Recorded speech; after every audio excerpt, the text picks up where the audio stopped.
I noticed an uptick in video games where you can get married in the video game. That started like in 2008 or 6. Dude, let's pull up this story, bro. This is weird stuff. Check out the story from The weird, Guardian. yep. Tamagotchi kids. Could the gosh. future of parenthood be having virtual children in the metaverse? No. We're doomed. I don't know. Part of me is like, we can talk about the future and the dark future and the bright future, and we can be like, I wonder what people would experience. But I'm telling you, when you get to the point where you're just not having kids and you're making robo babies and they're just like digital video game babies, all right, that's it. I don't know, man. Yeah, a country that's below the replacement rate probably does not need this. No. There's a game coming out called Stray, I think it is. Yeah, have you heard it's of a it? cat. No. You play as a cat. Yeah, but all humans are dead. Like, Okay. yeah, Just have robots around. there's robots everywhere. Yeah. It's because like humans built robots and then the humans died off, and now there's robots living everywhere. Cat I think befriends robots. something like that. Yeah. Yeah, I think that kind of feels like where we're going. They're building AI that's getting better and stronger and faster, and it just really feels like the future is going to be AI entities. One of the problems with this, and you brought up, Seamus, which made me think about it, is that there's no or maybe not no resistance, but the lack of resistance with digital relationships. Video game characters that are your wife in the game or your child in the game, they don't push back. Like, they don't come in and tell you what they feel. They don't, not really. And no one would really, I don't think anyone would want to play a game where that's the case, because you got real life to contend with. But it's definitely training people to expect that in real life. I think people do like video games that offer them adversity, but slightly less resistance. So we play video games for that dopamine release. People will take up these Tamagotchi babies in the metaverse, and it will be just easy enough to where you feel rewarded, but you don't have to do as much work. You don't have to smell it. That's right. That's a big part of it. Well, depending on if they plug your brain in with Neuralink, you'll Wow. smell it all day. Ugh. What if they made you wake up in the middle of the night 8 times to feed this thing? Feed your tummy. to feed this thing. I'm not a dad yet. Yeah, obviously, Horrible. maybe you No, can- I'm talking about the robo though? baby. I have to tell you, like waking up to feed my beautiful baby. I Worth mean, it. we were talking about this even before.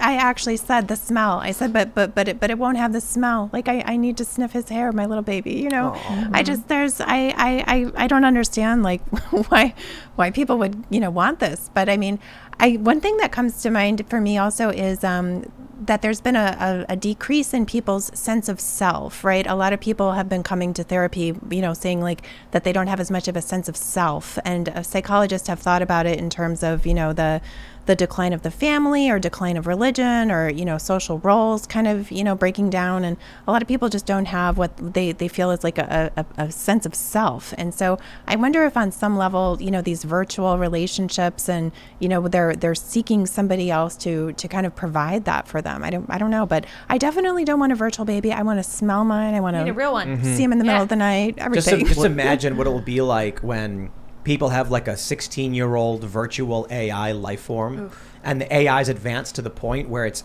almost indistinguishable or completely from a real person. And then terrible. people are like, it's a video game, so they don't really care. And then the AI is begging, don't leave me, Mom, no, Oh my I'm gosh. real. Or Like hold on. artificial intelligence, the Spielberg film. Well, hold on, check this out. Right. What's going to happen is these AI babies are going to grow up, and they're going to be 30 years old, and then the millennial cat lady is going to be like, I bought you a body, and they're going to download the AI into the body, and then he's going to be like, I'm a real boy. It's And horrifying. They'll run This is for office. disturbing. Yeah, Yeah, no, like this. they'll run for office.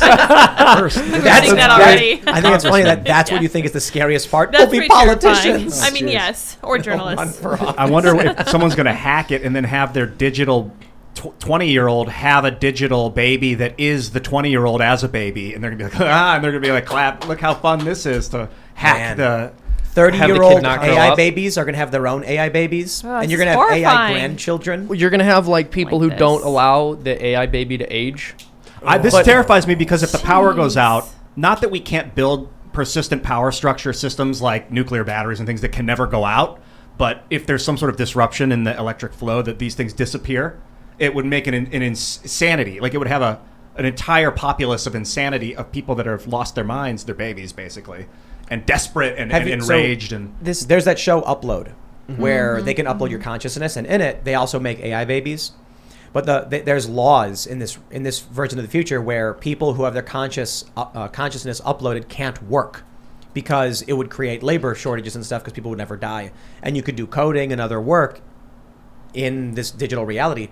The crazy thing will be if we create this alternate virtual world, this metaverse with AI life forms, and then we start creating interoperability between virtual world and real world, like downloaded into a body and stuff, then civilization starts to get supplanted by fictional people, and then you've got just terrifying scenarios where there could be like AI terror attacks, where like one of these AI babies grows up and it's like, I don't care, they treat us like second-class citizens, but I'm alive, and then they hack the grid and then blow up a real, gas plant or something. Or like your AI baby just takes your credit card info and gives it to China. And Yep. I can see It's a that virus. happening. It's literally just a virus. But no, Jeez. it's so sad because you can imagine like a woman in her 50s or 60s who regrets not having a family, like using this. The thought of it just makes me so sad.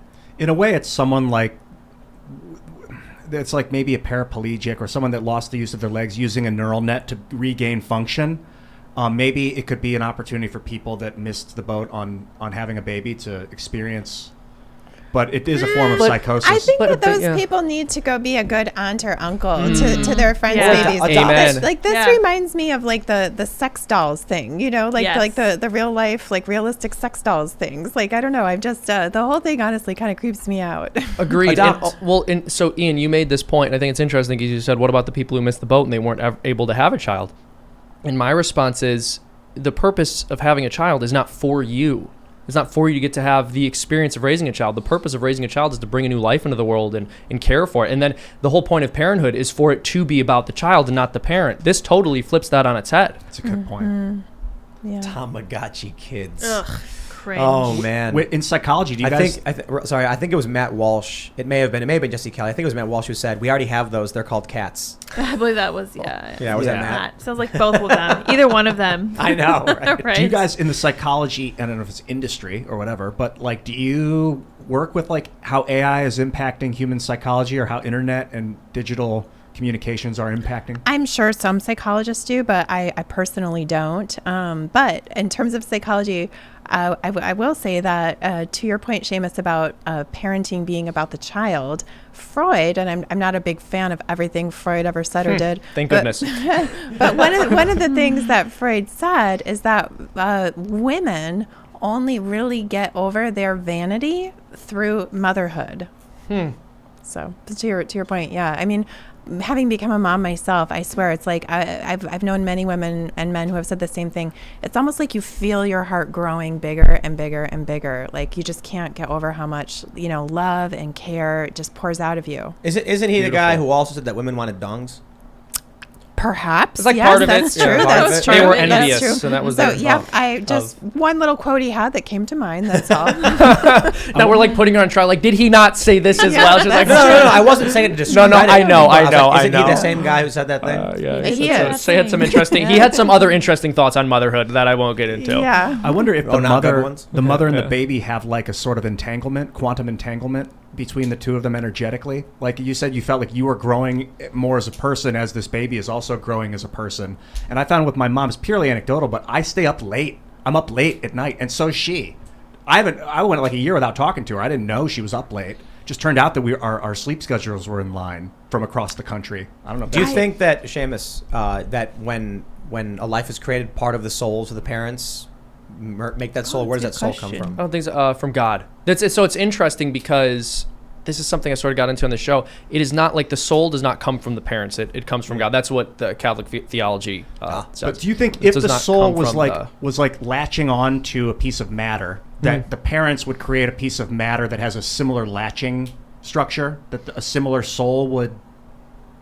And I'm not sure what you mean. I guess It supposits that the soul is latching onto a specific DNA structure or a specific neural, geometric pattern in my brain that has a unique pattern that soul is attracted to. Well, it's interesting because I believe that we're a body-soul composite, and the soul and the body are intimately tied together. And I'm not sure exactly how to answer that question. I have to think about it. But I think just there is. I certainly believe there's a very beautiful and special relationship between a mother and child that we can't really understand fully with like reference to other relationships. People will try to sort of analogize the mother-child relationship to other things, especially and the abortion debate, which we've gotten into a number of times, but it's just like there's something very special and unique and different about that relationship that would almost like bring harm to it to even try to describe. It's like we can't quite touch it. Yeah, I get the sense that there's something there. I just don't have any. Yeah. Thanks for checking out this segment from the Timcast IRL podcast. But if you want to check out the full show live, tune in Monday through Friday at 8 p.m. And if you want more special access content, head over to timcast.com and become a member. Your membership helps sustain this company, keep our journalists employed, makes this show happen, and you will get access to exclusive members-only segments of the Timcast IRL podcast, and there's a massive library to check out. So again, go to timcast.com or tune in Monday through Friday at 8 p.m., and we'll see you all there.